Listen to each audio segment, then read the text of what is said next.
Alright. Donc, bienvenue à tous. Je fais un petit check-up. Donc, hello guys, j'espère que vous allez bien. Donc, aujourd'hui, on commence une masterclass de 19 épisodes. Donc, sans plus tarder, je vais vous montrer la planif. Donc, la première épisode s'appelle Tu n'es pas fait pour entreprendre et c'est pour ça que tu vas réussir. Donc, voici la planif de les 19 épisodes qui s'en viennent. Donc, on est la première aujourd'hui. C'est divisé en 5 parties. Il y a la partie que c'est toi qui vas gérer, la partie au niveau de tes clients, au niveau de ton équipe, après ça au niveau du système et la vision. Donc on va y aller tout le monde ensemble là-dedans. Donc sans plus tarder, on va commencer avec le conditionnement. Donc il y a un moment précis. Tu t'es dit que tu n'étais pas fait pour ça, ça t'a coûté plus cher que n'importe quelle mauvaise décision. Donc peut-être que c'était déjà à ton premier projet a foiré, peut-être bien qu'il y a quelqu'un qui t'a dit hey, t'es peut-être pas fait pour ça.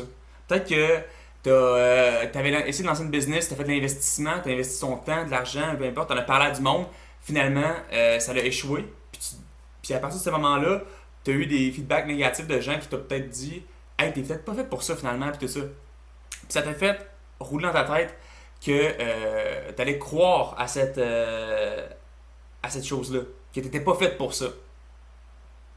Mais ça t'a probablement coûté plus cher que n'importe quelle mauvaise décision d'affaires que tu as prise dans ta vie. De croire que tu n'étais pas fait pour ça. Puis aujourd'hui, je vais te montrer pourquoi tu as tort. Pas pour te faire sentir bien, pour te montrer quelque chose de concret sur la façon dont ton cerveau fonctionne. Donc, on va regarder ça ensemble aujourd'hui. Donc, sans plus tarder, moi, mon histoire personnelle, c'était pas nécessairement que j'étais pas fait pour ça. C'était parce que je me disais que je pouvais pas lancer un business si j'étais tout seul. Au début, je me disais même que je veux dire que j'étais fait. Pour lancer un business, il fallait que tu sois seul. Puis c'était comme ça ma croyance limitante de faut que tu sois seul. Puis moi, étant donné que j'étais pas capable de lancer ça seul, ben je me disais je suis pas fait pour ça. Puis après ça, de parler à des gens, de te rendre compte que finalement, ben il y a la grande majorité des entrepreneurs, je veux dire. Il n'y a personne qui lance ça seul, les entreprises, tu sais. Il y a des gens, il y a une équipe qui est là, tu sais. Donc, la vraie différence, il y a ce que tu crois, qui est une limite personnelle, quelque chose que tu n'as pas, un trait fixe, tu l'as ou tu ne l'as pas, attendre d'être prêt, les conditions parfaites. Donc, tu vas tout le temps être dans le il me manque du stock, il me manque des connaissances, il me manque d'expérience, je peux pas me lancer avant ça. Puis tu attends les conditions parfaites. Puis ce qui se passe, un réflexe conditionné, tu l'as appris, donc réversible. Mais ça, il faut que tu aies le déclic de ça. Il faut que tu te dises, OK, j'ai appris que c'était risqué de se lancer en business, que c'était tough, que c'était une élite qui pouvait se lancer en business. Mais ça, c'est un conditionnement, tu l'as appris. Mais, donc, tu peux reverse ça, puis apprendre une autre chose. Tout dépendamment avec qui tu te tiens, c'est quoi les croyances autour de toi, la culture autour de toi, ta famille, tes amis, ils croient quoi eux autres. Puis un pattern reconfigurable, donc par l'action répétée. Donc plus que tu vas faire l'action, plus que tu vas y croire. Donc d'où le fait que tu dois continuer d'essayer des choses. Parce que c'est en faisant des choses que tu vas apprendre sur toi-même, que tu vas apprendre sur l'entrepreneuriat, le monde des affaires. Puis l'important c'est d'agir maintenant. Puis après ça, les connaissances vont venir après l'action.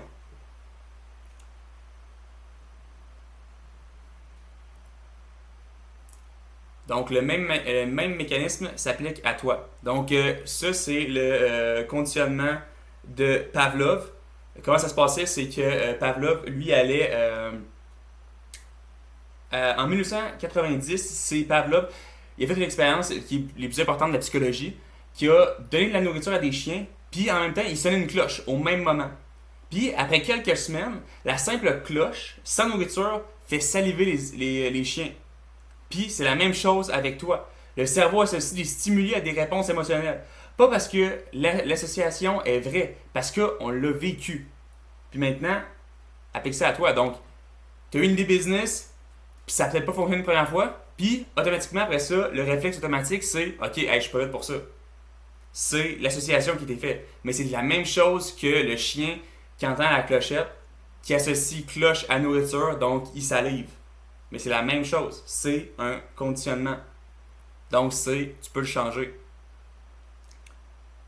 Ce que la plupart des gens pensent, donc ils vont me dire des choses comme je suis timide de nature, je suis pas fait pour vendre.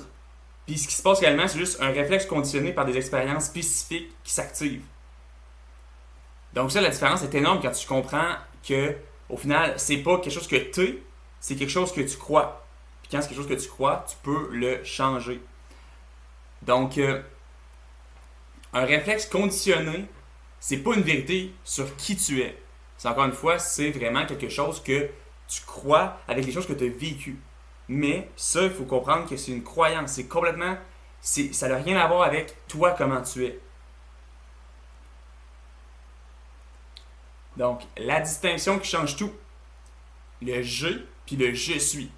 Le je, ça va être par exemple, tu as une idée, tu as besoin d'une preuve externe, j'ai un diplôme, mais ça va être jamais assez. J'ai un trou sans fond. Donc, ça va être dans le fond, dans le sens que tu vas avoir. Tu manques tout le temps de connaissances. Donc, quand tu associes ça au je, tu vas bloquer. Donc, la différence semble mineure entre le je et le je suis. Mais le je suis, par exemple, c'est plus je suis entrepreneur. Avant la première preuve, tu le sens dans ta tête, tu le sais, tu as la vision, tu es entrepreneur. L'autre, c'est je suis quelqu'un qui bâtit. L'identité précède l'action, donc tu es ça. Puis je suis stable, jamais épuisé, ancré, pas trouvé. Pas prouvé. Donc le je suis est beaucoup plus profond. Le j'ai, ça s'émiette, ça passe dans le temps. Tu vas tout le temps vouloir avoir plus. Puis, si ton identité est construite autour de ce que tu possèdes, ton idée, ton plan, tes ressources, tes certifications, tu seras toujours en attente. Et il manque toujours quelque chose. Le je requiert des preuves externes pour valider l'identité. Mais si ton identité est construite autour de qui tu es, donc un entrepreneur, bâtisseur, quelqu'un qui crée, tu n'as pas besoin de conditions parfaites pour commencer à agir en conséquence. Fait que là, on va faire un lien avec le livre que potentiellement vous connaissez, qui est Atomic Habits. Ça va être beaucoup plus fort de dire « je suis non-fumeur » que « j'essaie d'arrêter de fumer ». Donc, l'identité précède l'action. Et c'est ça qui est contre-intuitif. Parce qu'on croit que c'est l'inverse. On pense qu'on va d'abord réussir et qu'ensuite on se dira entrepreneur. Mais ça marche dans l'autre sens. Tu dois te dire entrepreneur. Tu dois te dire que toi, tu bâtis des choses, que toi, tu crées de la valeur, que tu fais les bonnes actions pour créer de la valeur. Puis après ça, tu vas créer de la valeur naturellement. Puis là, je sens la résistance que tu as peut-être là en ce moment. Oui, mais tu vas me dire que je suis entrepreneur sans avoir de clients, c'est pas juste du fake positif. Non. Et c'est là que la troisième partie entre. Parce qu'il y a une différence entre prétendre être quelque chose et commencer à construire neurologiquement qui tu es. Et cette différence, elle a été prouvée en laboratoire. Donc ça, la différence, c'est pas juste que tu fakes de être quelqu'un d'autre que tu n'es pas. C'est de te faire accepter le fait que tu es comme ça. Puis, dans ta tête, tu vas prendre des décisions par la suite de cette manière-là. Donc, ça, c'est l'histoire de Amy Cuddy. Donc, Amy Cuddy, c'est une professeure à Harvard. A eu une histoire personnelle que peu de gens qui ont vu, qui ont peu vu. Parce qu'elle a fait un TEDx que plusieurs connaissent. Hein, mais les gens ne connaissent pas son histoire autrement. Donc, elle, son histoire, c'est à 19 ans, elle fait un accident de voiture sévère, elle perd conscience. Quand elle se réveille, les médecins lui annoncent qu'elle a subi des dommages cognitifs permanents. Son QI a chuté de façon significative. Selon toute probabilité, elle ne finira pas ses études universitaires. Mais elle a fini l'université, elle a obtenu un doctorat de Princeton, elle fait le deuxième Tech Talk le plus visionné de l'histoire de la plateforme. Sa recherche, la posture physique change la chimie du cerveau. 2 minutes avec une posture de puissance, debout, épaules larges, mains sur les hanches, augmente les niveaux de testostérone et réduit le cortisol. Le corps informe le cerveau sur qui il est. Donc, c'est toi qui vas décider comment que tu vas te sentir, comment que tu vas te percevoir. Je t'ai dit, si elle dit, elle bombe le torse, elle fait un hanche, elle prend une posture qui a une bonne prestance, qu'elle va être en contrôle de sa position, ben elle va implémenter dans son cerveau que c'est une personne qui est confiante dans ce qu'elle fait. Donc, c'est accident de voiture, doctorat, puis après ça, elle a fait un TED Talk le plus vu, alors que personne n'y croyait de base. Une posture de puissance, c'est 2 minutes. Donc, qu'est-ce que je veux dire par là? Testostérone qui va augmenter, la cortisol de descendre avant un pitch important. Donc, excusez-moi, qu'est-ce que je voulais dire par là? 2 minutes.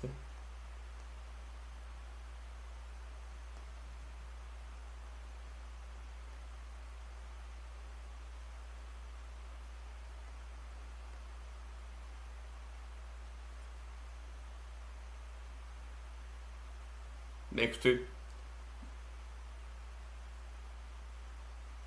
c'était plus une posture de puissance dans le sens que tu vas te préparer mentalement avant de faire quelque chose de peut-être stressant, de méditer, te recentrer sur toi-même, de t'imaginer potentiellement si tu as quelque chose qui nécessite d'avoir de la confiance, ben tu vas peut-être te bomber le torse, tu vas te sentir en puissance, te sentir un peu surpuissant pour arriver au moment de ton pitch ou ton moment que tu dois être confiant, puis tu vas l'être au maximum en fonction de ta préparation, un petit 2 minutes que tu médites, tu te visualises en train d'avoir pleinement confiance en toi, en train de performer, en faisant la chose que comme si tu l'avais fait depuis des années. Puis ça va te permettre de descendre la cortisol puis monter la testostérone pour être prêt au moment décisif. Donc, Amy Cuddy a dit, au lieu de la fameuse phrase qu'on entend souvent, c'est fake it until you make it, mais elle a dit fake it until you become it. Pas faire semblant jusqu'à temps que ça marche. Faire semblant jusqu'à temps que ça soit vrai. Parce que le faire, les comportements répétés, reconfigurent l'identité de l'intérieur, pas l'inverse. Donc c'est en le faisant plusieurs fois que tu vas devenir qui tu veux être. Sartre, qu'est-ce qu'il faisait lui? Jean-Paul Sartre, en 1945, juste après la Deuxième Guerre mondiale, il prononce une conférence qui va réorienter la philosophie occidentale. Sa thèse centrale, c'est l'existence précède l'essence. Pendant des siècles, on a cru que chaque chose avait une essence prédéfinie. Un couteau était conçu pour couper avant d'exister. L'idée était que les humains aussi arrivaient avec une nature prédéfinie. Sartre dit non. Pour les humains, c'est l'inverse. On existe d'abord et on se définit ensuite par nos actes. Tu n'as pas d'essence entrepreneuriale cachée qui attend d'être découverte. Tu as des actes qui, répétés, construisent qui tu es. Donc, on pense souvent que tu dois être quelqu'un, tu dois être un entrepreneur pour pouvoir lancer des projets. Mais, encore une fois, c'est l'inverse. C'est en essayant, en travaillant, en corrigeant tes erreurs, en côtoyant des gens, puis en faisant des décisions, en prenant des décisions qui te rapprochent de ton objectif d'être entrepreneur, que tu deviens entrepreneur. Mais, c'est pas ça qu'on enseigne à l'école. C'est, ok, ben tu vas faire les études, puis tu vas devenir avocat, par exemple. Puis tu vas devenir un avocat. Alors que l'entrepreneuriat, c'est un peu différent. Parce que tu n'as pas nécessairement des études pour devenir entrepreneur. Tu n'as pas un parcours qui est fixe pour devenir entrepreneur. Mais, étant donné que c'est beaucoup plus vaste, les possibilités sont beaucoup plus infinies, ben, tu te dois, et tu dois avoir une vision de toi-même et de comment tu es à l'intérieur de toi, pour te dire que je suis un entrepreneur, je lance des choses, je suis quelqu'un qui bâtit des choses, qui crée de la valeur. Donc, puis comme une sorte de, tu te convaincs toi-même que tu es ça. Puis, tu prends les décisions au fur et à mesure dans cette vision de toi-là. Et de plus en plus, tu solidifies cette vision-là de toi qui est un entrepreneur.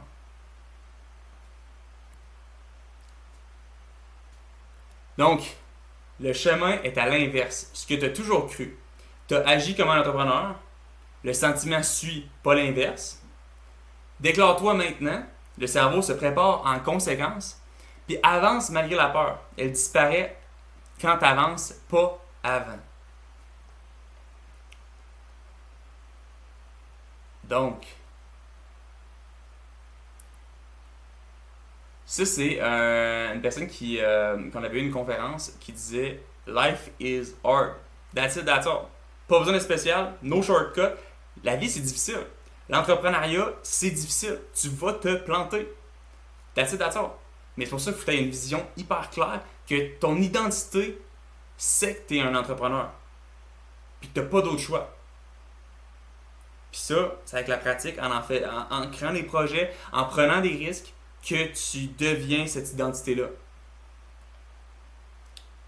Donc, une chose à faire pour toi, cette semaine, repère un je, puis reformule-le en je suis.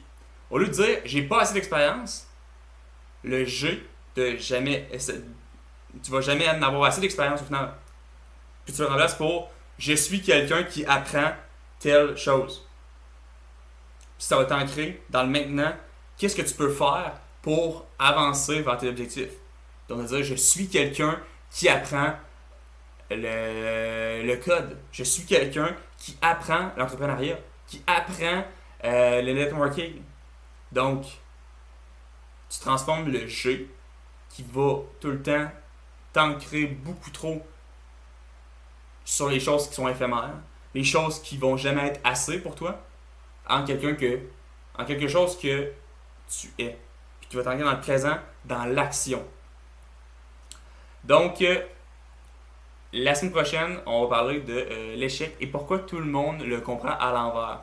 Là, je marqué la semaine prochaine, potentiellement, je vais peut-être mettre 2 vidéos par semaine. On va voir. Donc, ciao guys!